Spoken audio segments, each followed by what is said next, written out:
એનએસજીમાં ભારતની એન્ટ્રી અવરોધવા શામ દામ દંડ ભેદનો ઉપયોગ કરી રહેલા ચીનને હવે ભારત તેની જ ભાષામાં જવાબ આપશે। જી હા, પીએમ મોદી હવે ચીનની આડોડાઈથી જબરદસ્ત અકળાયા છે। હવે શી જિનપિંગને સબક શીખવાડવા પીએમ મોદીએ રશિયા પાસે મદદ માંગી છે। વ્લાદિમીર પુતિનને ફોન કરી તેઓએ જણાવ્યું છે કે ભારતની એનએસજી ગ્રુપની એન્ટ્રીને સમર્થન કરે રશિયા।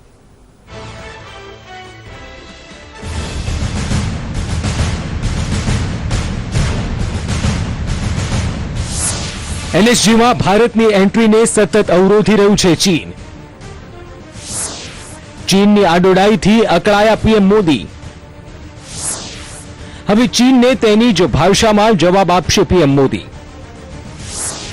રશિયા પાસે માંગી ભારતે મદદ। વ્લાદિમીર પુતિન સાથે કરી પીએમ મોદીએ ટેલિફોનિક વાતચીત। ભારતની વધતી તાકાતની ઈર્ષા કરી રહેલું ચીન ભારતની એનએસજીમાં એન્ટ્રી રોકવાના સતત પ્રયાસોમાં છે। અમેરિકાના મજબૂત સપોર્ટ બાદ પણ ચીન હવે ટસનું મસ નથી થઈ રહ્યું। ત્યારે હવે સમાચાર મળી રહ્યા છે કે પીએમ મોદી ચીનના આ રૂખથી જબરદસ્ત અકળાયા છે અને હવે તેઓ તેની જ ભાષામાં ચીનને જવાબ આપશે। ચીનની આડોડાઈ સામે હવે ભારતે રશિયા પાસે મદદ માંગી છે। શનિવારે પીએમ મોદીએ રશિયાના રાષ્ટ્રપતિ વ્લાદિમીર પુતિન સાથે આ અંગે ફોન પર વાત કરી હતી, જેમાં ન્યુક્લિયર ડીલને લઈને તેઓએ ચર્ચા કરી, જેમાં બંને નેતાઓએ બાયલેટરલ રિલેશનની મજબૂતી પર ભાર મૂક્યો। બંનેની વાતચીત પ્રેક્ટિકલ ઇશ્યુઝ અને કોઓપરેશન પર પણ ફોકસ રહી। આ સાથે જ બંને વચ્ચે જલ્દીથી મુલાકાતના પણ અણસાર આપ્યા। જો કે પીએમ મોદીની ટેલિફોનિક વાતચીતની પુષ્ટિ ખુદ રશિયાના વ્લાદિમીર પુતિને કરી છે। મહત્વનું છે કે ન્યુક્લિયર ડીલને લઈને યુએન સિક્યુરિટી કાઉન્સિલમાં ભારતના વલણનું રશિયા સપોર્ટ કરે છે, પણ ચીન વચ્ચે ટાંગ અડાવી રહ્યું છે। ડ્રેગનનું કહેવું છે કે ભારતને એનએસજીમાં પ્રવેશ આપવો કે નહીં તેના પર અનેક દેશોમાં મતભેદ છે। એનએસજીમાં પ્રવેશ આપવા બાબતે ભારતે ન્યૂઝીલેન્ડ, આયર્લેન્ડ, તુર્કી, સાઉથ આફ્રિકા અને ઓસ્ટ્રેલિયા પણ વિરોધ નોંધાવી ચૂક્યું છે।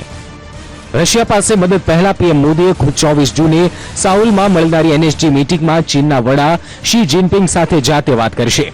દુનિયા જાણે છે કે ભારતની પ્રગતિથી ચીનને તકલીફ થઈ રહી છે અને તેથી જ ગમે તે ભોગે ચીન ભારતના વિરોધમાં ઉતરી પડ્યું છે। હવે તેઓ એવા બહાના બનાવે છે કે ભારત નોન પ્રોલિફરેશન ટ્રીટી સંધિ પર સાઇન કર્યા વગર એનએસજીનું મેમ્બર નહીં બની શકે। જો કે સિવાય અન્ય દેશો પણ ભારતને એનપીટી પર સાઇન કર્યા વિના મેમ્બર બનવા અંગે વિરોધ કરી રહ્યા છે। સૂત્રોની માનીએ તો ન્યૂઝીલેન્ડ, સાઉથ આફ્રિકા, આયર્લેન્ડ, તુર્કી અને ઓસ્ટ્રેલિયા ભારતના વિરોધમાં છે। ચીન અને પાકિસ્તાનની મિલીભગત ભારતને નડી રહી છે, ત્યારે હવે આશા રાખીએ કે તમામ અડચણો દૂર કરી ભારતને એનએસજી માટે પૂરતો સપોર્ટ મળી રહે। બ્યુરો રિપોર્ટ, સંદેશ ન્યૂઝ।